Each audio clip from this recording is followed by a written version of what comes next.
Welcome back to The Explainer. Today, we're unpacking something absolutely fascinating. We're diving deep into the esoteric philosophy of a text known as the Kukulkan Codex. Now, regardless of where you stand on metaphysics, what we've got here is just a beautifully intricate philosophical framework. It attempts to answer, the oldest questions of human existence. Who are we? What exactly is this reality? And most importantly, how are we supposed to live in it?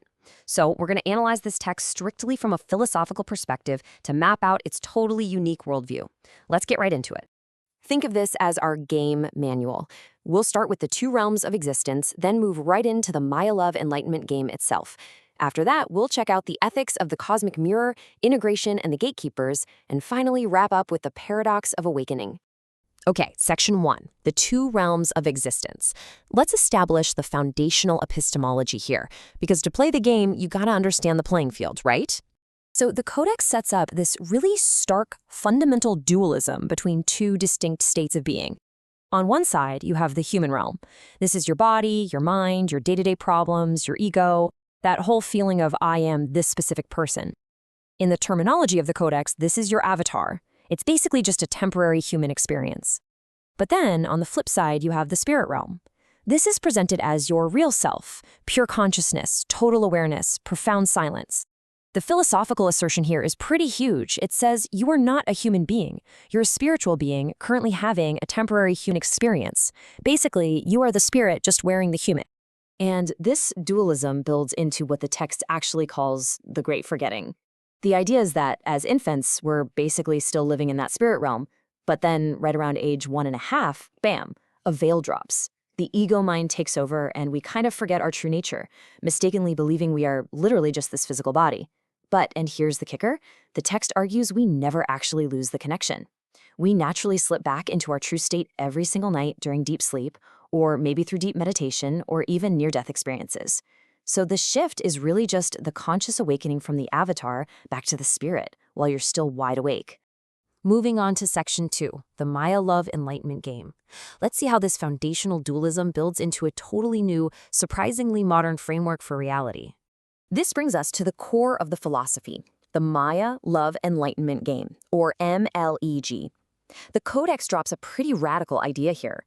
What if earthly life is actually a highly sophisticated, multidimensional virtual reality, like an alien VR, basically a grand experiment of consciousness? It's kind of like Silicon Valley's simulation theory, but with a deeply spiritual twist. And the text points out that realizing you're inside this collaborative, high-tech simulation isn't supposed to be terrifying. Actually, scratch that. It's meant to feel like slipping into a warm bath. It's designed to completely relieve existential dread. Think about it. If life is just a high-tech game designed to refine your consciousness, then that crushing burden of having to quote-unquote fix everything, it just vanishes. And that leads to the ultimate goal, which is this massive shift in perspective. As the Codex says, you stop being the player and become the player behind the player. Suddenly, the drama of the human experience just loses its absolute grip on you. You're no longer just the poor avatar getting tossed around by the simulation. You realize you're the conscious entity holding the controller. You literally stop struggling against reality, and you consciously start playing the game. So, section 3, ethics of the cosmic mirror. How does this simulation worldview actually change how we behave day to day? Let's look at the moral implications. The Codex makes a genuinely fascinating argument about morality here. It points out that we are constantly stressing over earthly control systems, right? Surveillance cameras, punitive laws, social credit systems, you name it. But the philosophy posits that all of these are really just clumsy, fear-driven copies of a reality that already exists, universal spiritual transparency. The text claims there's this energetic field, like an Akashic record, that records every single intention, thought, and action, meaning you are continuously being observed by your higher self and the broader spiritual realm. As it perfectly puts it, truth has no blind spots. When you realize the cosmos is witnessing everything you do, your hiding places totally vanish. But, and this is absolutely crucial, this cosmic observation isn't some punitive surveillance state waiting to punish you. Not at all. It's the ultimate guide to internal integrity. The philosophy argues that when you truly grasp this, you don't even need external earthly laws or police to make you do the right thing. Your behavior changes intrinsically.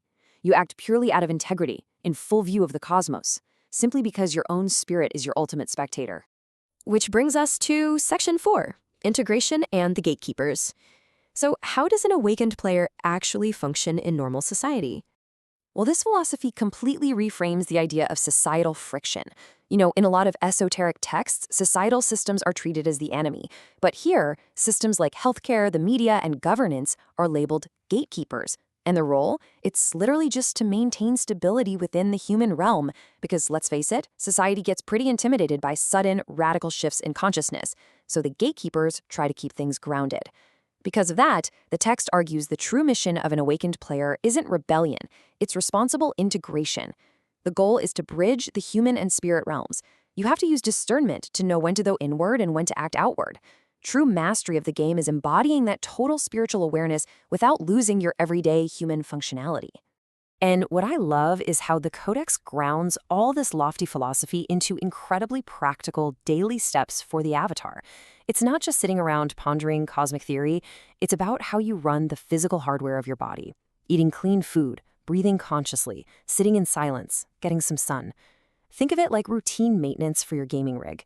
You keep the avatar healthy so the player can actually use it effectively, allowing your spirit to guide your human life.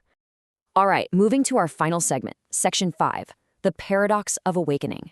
Here we explore what might just be the deepest philosophical insight of the entire Codex.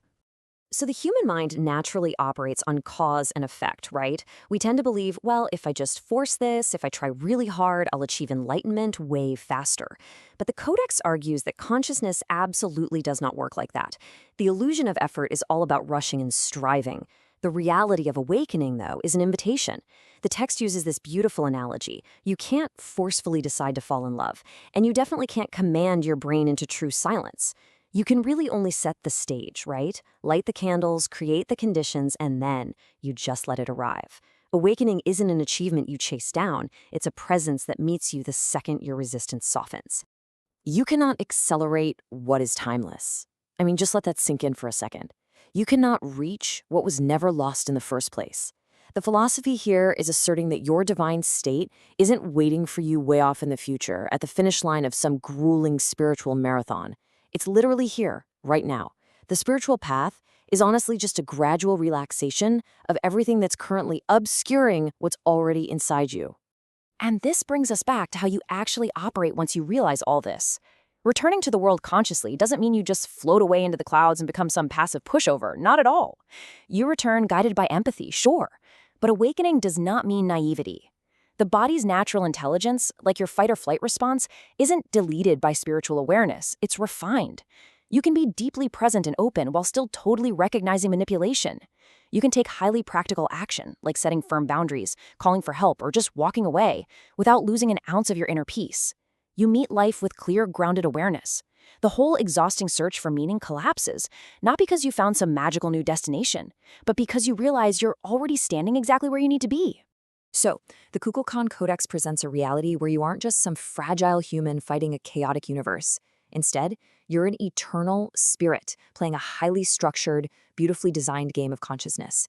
The mechanics are totally in place, the cosmic mirror is reflecting everything, and the choice of how you hold the controller is entirely up to you.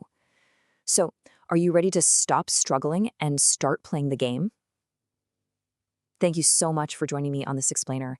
I really hope this philosophical mapping sparked some incredible curiosity for you today. Keep learning, keep exploring, and I'll catch you next time.